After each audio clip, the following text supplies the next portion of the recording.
Imagine करो एक film जिसमें A.R. रहमान का म्यूजिक हो, अरिजीत सिंह, मोहित चौहान, अलका याग्निक जी जैसे लेजेंड सिंगर हो, बॉलीवुड के काफी पॉपुलर फॉर्मर कपल भी हों और इन सबको साथ में लाने की जिम्मेदारी हो इम्तियाज अली जैसे एक डायरेक्टर की। तो सोचो क्या गजब रिकॉर्ड टूटेंगे। लेकिन असल में टूटे तो बस जनता के दिल। फिल्म इतने पॉपुलर फेसेस होने के बाद भी बॉक्स ऑफिस पर कुछ भी खास कमाल नहीं दिखा पाई। अब प्रश्न उठता है क्यों।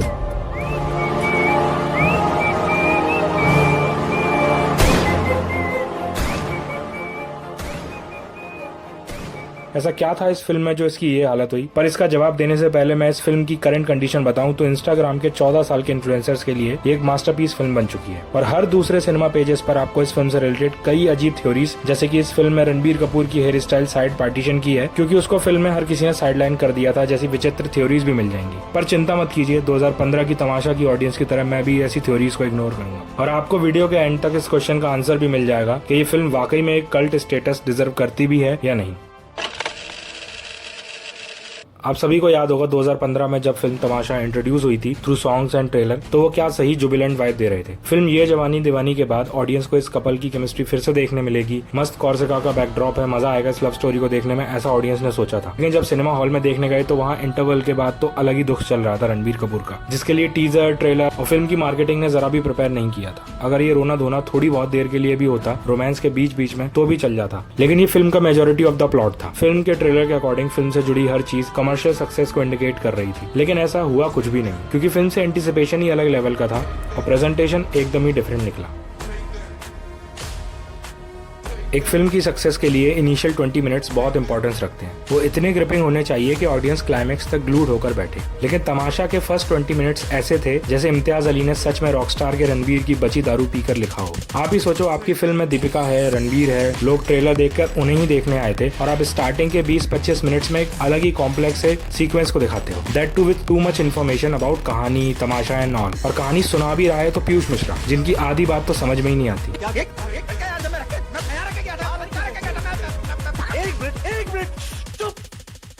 शांत हो जाओ। इतना सब डाइजेस्ट करना एक पॉइंट के बाद इरिटेटिंग हो जाता है और खासकर उनके लिए जो एक रोमांटिक फिल्म के पर्सपेक्टिव से फिल्म देखने आए हुए हैं। अब 20-25 मिनट ऑडियंस का दिमाग खपाने के बाद, पूरी एक्साइटमेंट को खत्म करने के बाद आते हैं डॉन और मोना डार्लिंग और तब जाकर फिल्म इंटरेस्टिंग होना स्टार्ट होती है और इंटरवल तक का सीक्वेंस बहुत ही ज्यादा शानदार था। फिल्म की एडिटिंग पर थोड़ा और वर्क करके ऑडियंस के पर्सपेक्टिव को भी कंसिडर करते तो फिल्म के मोस्ट क्रूशियल 25 मिनट्स को भी इंगेजिंग बनाया जा सकता था। ऑल्दो फिल्म एंड तक आते आते वो स्टार्टिंग के 25 मिनट के ब्लेंडर को भी जस्टिफाई कर लेती है, बट एंड तक आपके शो में जनता टिके तब ना। अब तमाशा जैसी घटिया फिल्म के बारे में मुझे और बात नहीं करनी। Bye, thank you for watching. कैसी लगी कहानी? एंडिंग सही नहीं। तो कोई बात नहीं, अपनी कहानी है, एंडिंग चेंज कर लेंगे। क्या 14 साल के सिनेफाइल की ये मास्टरपीस फिल्म एक्चुअल में कल्ट स्टेटस डिजर्व करती है? अगर करती है तो क्यों, और अगर नहीं करती तो क्यों? तमाशा में मिरर को वेद की अल्टरनेट पर्सनैलिटी दिखाने के लिए यूज किया है। As we all know, mirror हमारी फ्लिप्ड इमेज दिखाता है और यहाँ भी 3 मिरर्स के साथ वेद की डिफरेंट पर्सनैलिटीज को केज्ड दिखाया गया है। बट डिफरेंस इतना था, जो वेद का एक्चुअल सेल्फ था वो कहीं उस मिरर में ट्रैप हो चुका था और अल्टरनेट रियलिटी बाहर आकर खुले में प्रोजेक्ट मैनेजर बन के घूम रही थी। बट दीपिका जब इस तमाशे को एड्रेस कर लेती है और वेद के एक्चुअल सेल्फ को पहचान लेती है, तभी से वेद की एक्चुअल और वर्चुअल पर्सनैलिटीज दोनों ट्रिगर हो जाती है और फिर वेद को महसूस होता है कि उसका ये कॉमन मैन रूटीन का नाटक पकड़ा जाएगा और वो इंसानों की इस एंडलेस रेस जिसमें कोई नहीं जीत पाता से बाहर हो जाएगा। वो अपनी कैद का इतना आदी हो चुका है कि उसे आजादी के विचार मात्र से ही डर लगने लगता है और वो अजीब हरकतें करने लगता है। पहले उसके सामने जिसने उसका वल्नरेबल साइड देखा है, यानी कि तारा, और जब वो और ट्रिगर हो जाता है तब वो अपने ऑफिस के कलीग से लेकर बॉस तक सबके सामने बाहर आने लगता है। फिल्म में रणबीर को एक दोहरी जिंदगी जीते हुए दिखाया गया है जिसको वो बचपन से कैरी करने का ट्राई कर रहा था और जब उसकी इस एक्टिंग को समाज ने एक्सेप्ट कर लिया तो वो कॉन्फिडेंट हो गया कि उसे कोई नहीं पकड़ सकता।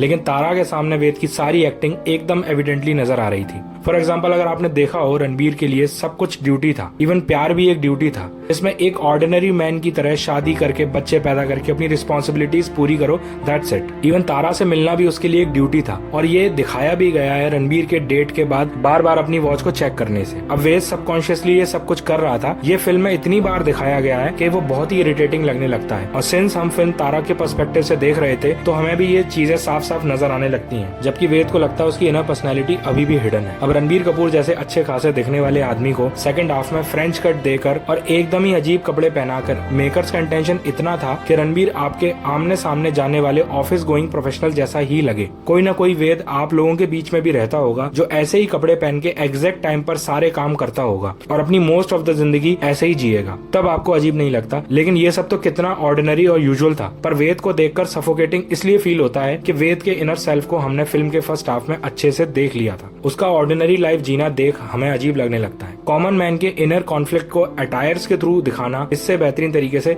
नहीं समझाया जा सकता था। तमाशा की स्टोरी टेलिंग क्लाइमेक्स के आने से पहले तक काफी कॉम्प्लेक्स थी, क्योंकि जो हमारा प्रोटैगनिस्ट था वो खुद ही सॉर्टेड नहीं था लाइफ में और किसी भी सिचुएशन को अच्छे से डील नहीं कर पाता था। और इसका एक मेजर क्रेडिट जाता है उसके फाउंडेशन को, बचपन। वेद बचपन में बहुत सी कहानियां सुनता था, वो भी ऐसे सोर्स पीयूष मिश्रा से जो खुद कहानियां भूल जाता था। तो सभी कहानियों को एक दूसरे से मिला के काफी कॉम्प्लेक्स कर देता था। वेद को कभी भी किसी कहानी का क्लाइमेक्स समझ नहीं आया, ना उसे स्टोरी स्ट्रक्चर समझ में आया कि हीरो आखिर में करता क्या है, और वो सब चीजें उसके नाइव ब्रेन को अफेक्ट करती रही और वो हर क्लाइमेक्स के लिए पीयूष मिश्रा पर डिपेंडेंट रहने लगा। जहाँ तक कि अपनी लाइफ की आगे की कहानी के लिए भी वो उस बाबा पर ही डिपेंडेंट रहा, अंटिल वो खुद अपने इनर क्वेस्ट पर नहीं निकला। अभी एक ऐसा पॉइंट है जो फिल्म में मुझे पर्सनली काफी ऑफ नजर आया, बट ये प्रेजेंटेशन सब्जेक्टिव था तो कोई एज सच फ्लॉ कंसीडर नहीं किया जा सकता। इम्तियाज अली से जब पूछा गया कि वेद बाइपोलर है या उसको किसी भी और तरीके का डिसऑर्डर है, तो इम्तियाज अली कहते हैं नहीं। और ये बात वेद को बार बार अपना आपा खोता देख डाइजेस्ट नहीं होती। वेद मेरी नजर में बिल्कुल भी नॉर्मल नहीं था। Film actually most of the times relatable लगती है, बट ये बार बार उसका ट्रिगर हो जाना और काफी एग्जैजरेट तरीके से ये सारी चीजें दिखाना एक रिलेटेबल मोमेंटम को स्लो डाउन कर देती हैं। दीपिका और रणबीर की परफॉर्मेंसेज और उनकी केमिस्ट्री सच में इतनी प्योर थी कि आप कई बार ये रियलाइज ही नहीं कर पाएंगे कि आपके सामने स्क्रीन पर कोई एक्टिंग कर रहा है। दोनों की परफॉर्मेंसेज इररिप्लेसेबल थी। तारा का फिल्म में होना बहुत इंपॉर्टेंस रखता था। क्लाइमेक्स में जब वेद उसके सामने बो डाउन करता है और तारा आशीर्वाद देती है, वो एक परफेक्ट जेस्चर था वेद की लाइफ में तारा की इंपॉर्टेंस को दिखाने के लिए। वेद जिस पर्सनैलिटी को पूरी दुनिया से छिपा रहा था, वो तारा के सामने एक खुली हुई किताब थी। फिल्म में जिस मोमेंट पर अगर तुम साथ हो सॉन्ग आता है, मेरे लिए वो टाइमिंग दिस इज सिनेमा वाला मोमेंट था। तारा का वेद को एक बच्चे की तरह कंसोल करना और वेद का अपनी इनर पर्सनैलिटी को छिपाने के लिए ट्राई करने में जो टसल इमर्ज होती है, उस मोमेंट से फिल्म कल्ट डिजर्विंग हो जाती है। अब आता है क्लाइमेक्स, और इम्तियाज अली ने इस फिल्म में हमारे इमोशंस के साथ जिस तरीके से खेला था, अगर वो क्लाइमेक्स को जरा भी रुइन कर देते तो पूरी फिल्म तबाह हो सकती थी। फिल्म इतने ज्यादा डेलिकेट मोड पर आ चुकी थी। फिल्म जहां से शुरू हुई वहीं खत्म होती है, जैसे मानो एक सुंदर कविता का अंत हुआ हो। जब रणबीर उस स्टोरी टेलर से मिलने जाता है और अपनी कहानी में आगे क्या हुआ पूछता है, तो वो स्टोरी टेलर उसको जो जवाब देता है वो आंसर उन सभी के लिए था जो इस वेद के कैरेक्टर से जरा भी रिलेट कर पाए थे। अब बात वेद, तारा या किसी और की नहीं बची थी, अब बात पर्सनल हो चुकी थी। हम खुद अपने जिंदगी के आगे की कहानी पूछने उस स्टोरी टेलर के पास गए थे, और वो सिर्फ वेद को ही डरपोक और कायर नहीं कहता, बल्कि हम सभी को डरपोक कहता है। और वो वेद की तरह हम सभी को भी हिट करती है।